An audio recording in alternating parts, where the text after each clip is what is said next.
आखिरी चट्टान मोहन राकेश का यात्रा व्रत है।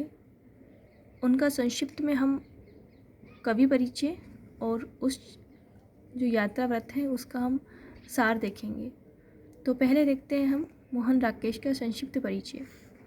प्रसिद्ध कथाकार मोहन राकेश मूल रूप से घुमक्कड़ थे, यानी कि घूमने का उनको शौक था। उनकी पर्यटन की इच्छा ही उन्हें कश्मीर से कन्याकुमारी तक और द्वारिकापुरी से गुवाहाटी तक ले गई थी। वे आकुलता लेकर घूमते थे और अपनी रचनाओं के लिए जीवंत सामग्री प्राप्त करने के लिए प्रतिपल लालायित रहते थे। अर्थात वो जहाँ भी घूमने जाते थे तो उन अनुभवों को वो अपनी डायरी में लिखा करते थे। देश के मध्य भाग में भी उन्होंने अनेक यात्राएं की और ज़िंदगी की धड़कन को, उसकी नब्ज़ को पकड़ने में सक्षम सिद्ध हुए। मोहन राकेश के 4 उपन्यास, इतने ही कथा संग्रह, इतने ही नाटक तथा फुटकर रूप से बलकम खुद तथा आखिरी चट्टान तक जैसी गद्य रचनाएं प्रकाशित हुई। नाटककार और कथाकार के रूप में उन्होंने विशेष ख्याति अर्जित की है। उनके नाटकों में आषाढ़ का एक दिन, लहरों के राजहंस, आधे अधूरे और पैर तले की ज़मीन न केवल साहित्यिक दृष्टि से सफल हुए बल्कि उनका सफलतापूर्वक मंचन भी हुआ है। अर्थात रंगमंच पे जो प्रस्तुत किए जाते हैं नाटक, तो उसमें मात्र जो इनके लिखे गए आषाढ़ का एक दिन, लहरों के राजहंस, आधे अधूरे, पैर तले की ज़मीन, ये साहित्यिक दृष्टि से ही नहीं, इनको सफलतापूर्वक रंगमंच पे प्रस्तुत भी किया गया है। तो उस दृष्टि से भी इनके नाटक महत्वपूर्ण हैं। उनकी संपूर्ण कहानियाँ 4 खंडों में प्रकाशित हुई हैं। उनके उपन्यासों में अंधेरे बंद कमरे और अंतराल को विशेष कीर्ति प्राप्त हुई है। मोहन राकेश की विशेषता यह है कि उनका लेखन परंपरागत एवं नवीन कसौटी पर समान रूप से खरा उतरा है। उनकी रचनाओं पर अस्तित्ववादी विचारधारा का प्रभाव स्पष्ट देखा जा सकता है।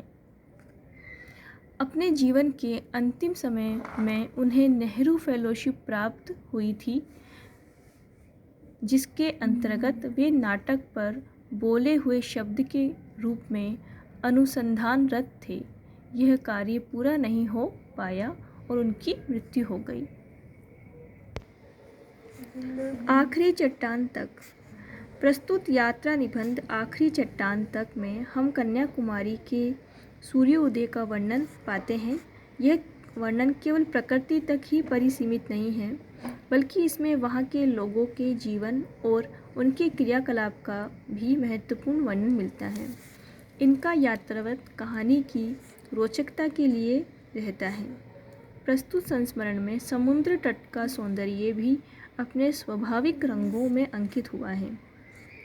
समुद्र तट के किनारे केप होटल का वर्णन भी प्रस्तुत संस्मरण के अंतर्गत आता है। पर्यटन के साथ उनका लेखन भी चलता था। इसी पर्यटन के अवसर पर उन्होंने दक्षिण के शिक्षित नवयुवक और नवयुवतियों की बेकारी को भी देखा।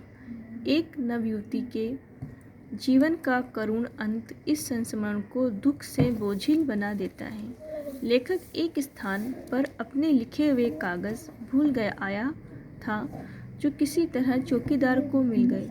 चौकीदार ने उस पर दूसरी ओर अपना हिसाब लिखना चालू कर दिया। चौकीदार से जब लेखक ने कागज़ लिए तो उसे ठीक वैसा ही दुख हुआ जैसा कन्याकुमारी पहुंचकर लेखक को अपना सूटकेस खोलने पर हुआ था।